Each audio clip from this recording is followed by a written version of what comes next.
So again, my name is Demitrius. I also have from PSR. I am the youth pastor at Bethlehem Missionary Baptist Church in Richmond, California. Amen. All right, Richmond, we out here. Moved here from Arizona in 2013, but Chicago is home. Any Chi-Town people out there?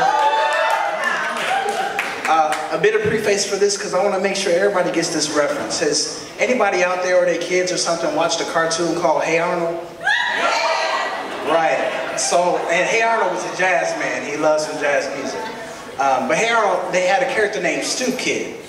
And Stoop Kid was basically a bully on the block, and anybody that set foot on his stoop, basically you don't want to be caught. They would play a game, they'd run up, and if he caught you, that'd be a beat down that you wouldn't want. But if he didn't catch you, they just run off and he'd leave you alone. And there was one day a kid dared to walk up on his stoop, and here comes Stoop Kid, and he runs out, and the kid made it off the porch successfully, and the Stoop Kid stopped right at the edge of the stoop. And then they realized something. They said, oh my gosh, Stoop Kid's afraid to leave the stoop.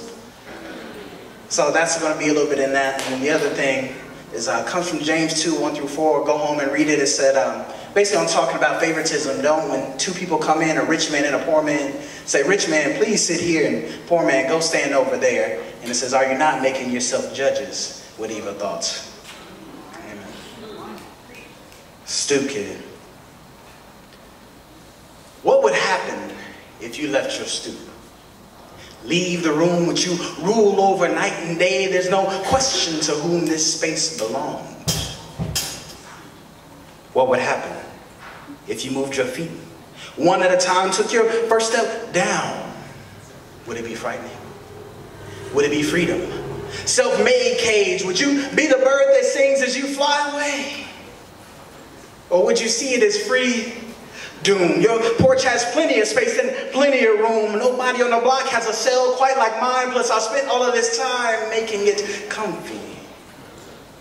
Round here, no one dare adorn my step with their shadow, let alone their shoe. And I'll stay up here by myself before I give up control over who sits in these pews, who walks through these gates, who enters these courts. This stoop is my holies of holies, and everyone is not permitted into such a presence.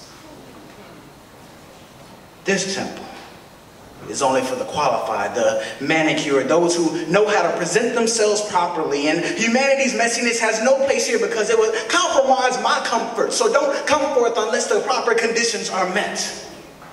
And your spirits is fine. They can be filthier than this poor man's clothes, and we will accept them as long as that filth remains internal.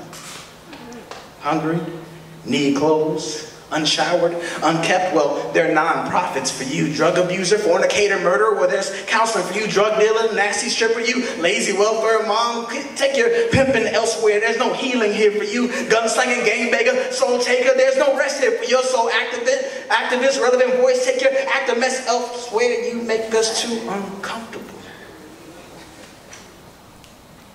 Maybe I should ask, what would happen if you stayed on your stoop? Inside four walls crying out how Jesus is at the center while perpetually increasing the number of those that you push to the margins.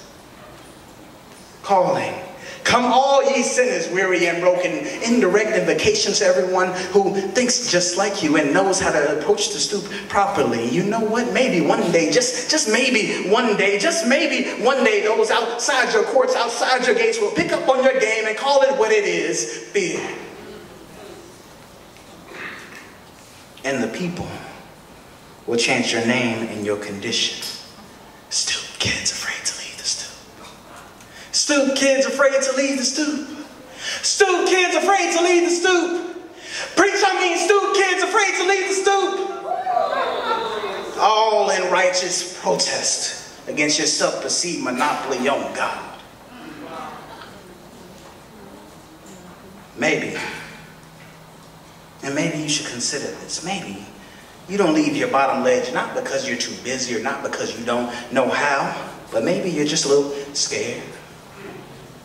Maybe the chance of the margin strikes fear into your heart because you know how true the statement is. Stoop kids afraid to leave the stoop. What stoop you on today, kid? What's it made of? You on the margins, outside, outlier, picket signs, high rise. What do the signs' words say about you? Mining against bottom step force fields. They won't let go of you. Maybe you've made the margins your new center, counter pushing out all those who are too mainstream. You poor man, please sit here. You privileged man, please stand here. Actually, sit here below my feet. Your socioeconomic status deems you only worthy of my feet. Only those with more progressive views I choose to see. The rest of you are invisible to me. Haven't you won enough at life already? Maybe you live on the stoop called activism. You're comfortable raising signs, raise havocs in the street, attacking hierarchy structure bottom up, turn up and over, patriarch on his head, shouting from the margins the chant of the people. Stoop kids afraid to leave the stoop, all while chanting from your own top step. Refusing to leave the comfort of your porch so you can be the agent of change that is needed in the church. Who's chanting your name and chanting your condition? Or maybe it's just her. Stoop name distrust. You'd rather stay here, recycle like blue bins, all the pain and the sins committed against you, or rather than taking the risk of experiencing what it's like to be loved by God. And maybe you told yourself, I'm not worthy, and you believed that lie. Believed that lie, that lie. You see, stoops really do come in all types of shapes and sizes, colors and flavors to savor over the Savior. But what will you do when you recognize what has kept you bound? Will you choose to stay comfy or allow your foot to touch the ground? Touch ground, touch down, ground touch by, touching foot is what more of what we need right now. We're all stoop kids in different ways, but significant shifts only happen when we step down, step out, move into sidewalk, grassroots, into streets. There are many things out there for us to terrorize, bodies we need to mobilize, havoc that needs to be wreaked so our communities can be free. We need activists in our churches. We need churches in our streets. We need people to step off their porches and attack the structures and systems that support injustice and equality. We need voices from pulpits and from bullhorns that cry the system is broken and that the system has an arc that does not bend toward those who look like me. We need people who see and be willing to be unsettled for the sake of the souls of human beings. We need prophetic vision from the people of God, giving the world new dreams, and activists carrying out that vision in unity. More than the system, the world is broken and it needs healing, but we cannot create inside and create outside cultures that only break everything that is going on even more. And we can't allow fear to strip us of our agency as tools of God to fix it. So again, I ask you, what will you do when you recognize what has kept you bound? Will you get more comfy or allow your foot to touch the ground?